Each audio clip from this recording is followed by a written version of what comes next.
Vous inquiétez pas, c'est pas l'été qu'on va partout sur YouTube. Je ne vais pas vous attaquer de code promo.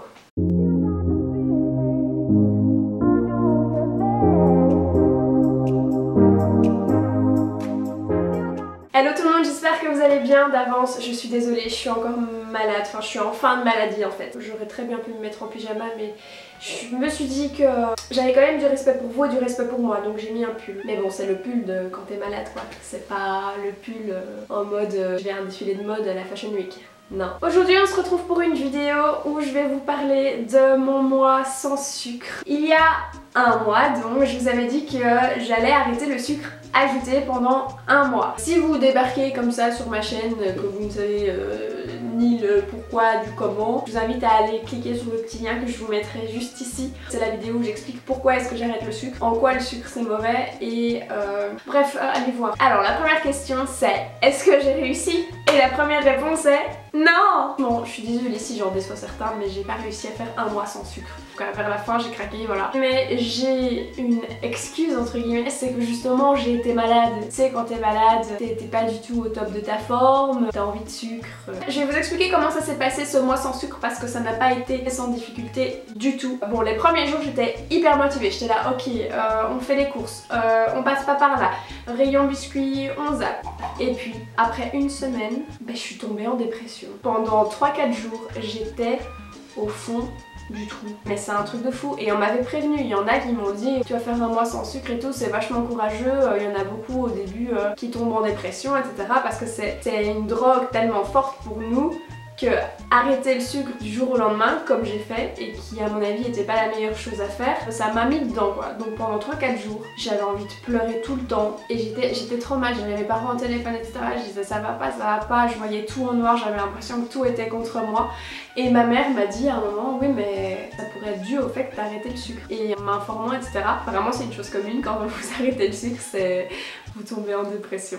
Ça va pas du tout donner envie aux gens d'arrêter le sucre ce que je dis. Non mais vous allez voir qu'il y a des points positifs aussi et comme je le dis ça n'a duré que 3-4 jours. C'est passé, j'ai été à nouveau en forme et j'ai continué sur ma lancée de pas manger de sucre. Et puis après 2 semaines et demie, j'ai commencé à ne penser qu'à ça.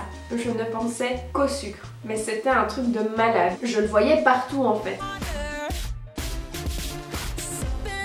Alors qu'avant je faisais pas trop attention. Quand on allait faire les courses c'était le pire parce que il y a tous les... il y a des rayons entiers, c'est que ça, c'est sucre. Le fait de savoir que je ne pouvais pas, enfin oui, que je m'étais interdit d'en prendre pendant un mois, ça ne faisait qu'augmenter le fait que j'en voulais absolument et c'était horrible. Limite quand je passais devant les rayons, je salivais quoi, tellement j'en avais envie. C'est là où tu te rends compte que putain mais t'es accro, c'est un truc de fou. Voilà pas qu'une fois que j'arrivais à me ressentir bien et à ne plus trop y penser, je tombe malade et là c'était absolument pas la chose qu'il me fallait ce mois-ci, mais vraiment pas. Je tombe jamais malade, faut le savoir, mais quand je tombe malade je l'ai bien profond, ouais. Et du coup je me sentais pas bien, mais déjà physiquement mais dans le mental aussi, enfin t'es au bout de toi-même. Je me sentais tellement faible que je me suis dit vas-y c'est bon, je mange un peu de sucre.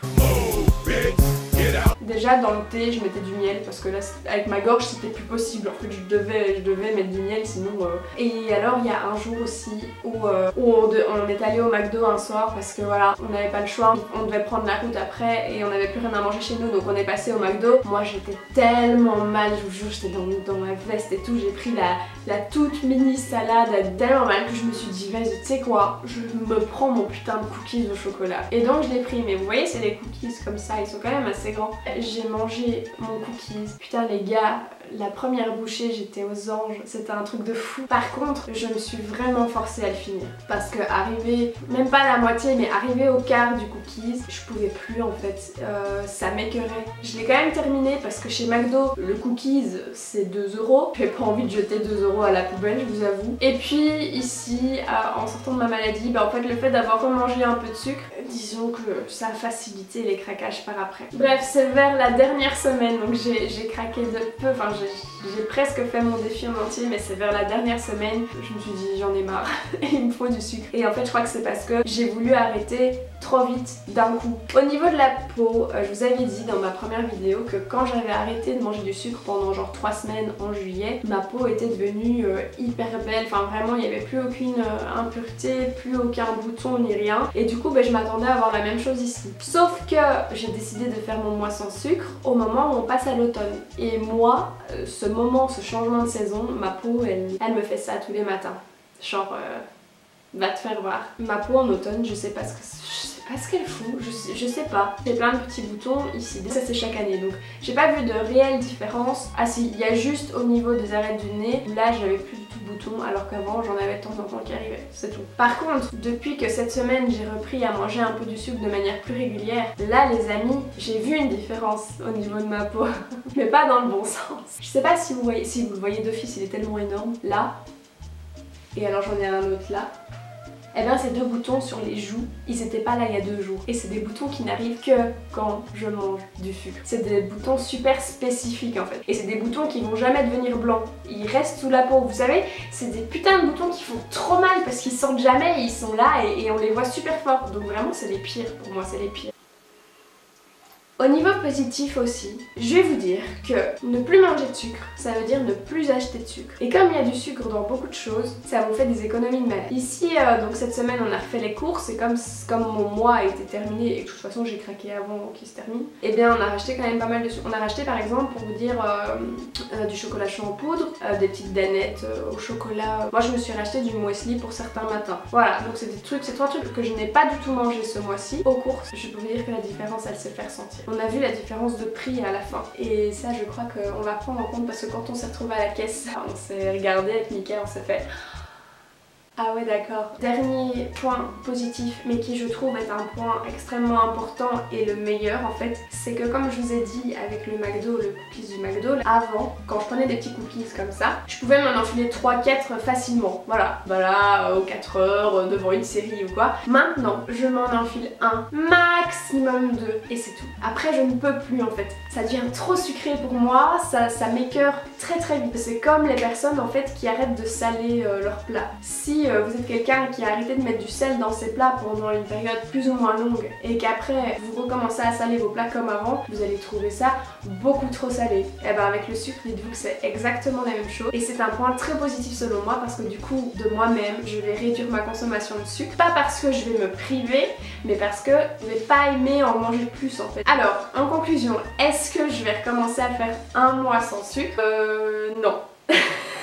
C'est trop dur d'arrêter du jour au lendemain quand on a été autant habitué à manger du sucre. Et c'est trop traumatisant mentalement parlant. Parce qu'en fait, si vous prenez un peu du recul, le sucre, c'est aussi beaucoup attribué à la récompense. Quand on était petit par exemple, qu'on faisait quelque chose de bien, qu'on réussissait quelque chose. Et parfois, mamie, papy, maman, papa, oh ben tiens ma chérie t'as été sage, je peux avoir des bonbons. Saint-Nicolas, Père Noël, Pâques, c'est des cadeaux, c'est des récompenses en fait le sucre. Et du coup, dans notre cerveau, on joint le sucre à quelque chose de très agréable, à quelque chose de bien. Alors évidemment que quand on arrête tout du jour au lendemain, ben on se sent triste. Et moi je me suis sentie super triste. Dites-moi en commentaire si vous vous sentiriez capable d'arrêter de manger du sucre ou si vous êtes trop accro. Je vous fais des gros bisous, je vous dis à très bientôt. Portez-vous bien, prenez soin de vous. Tchuss!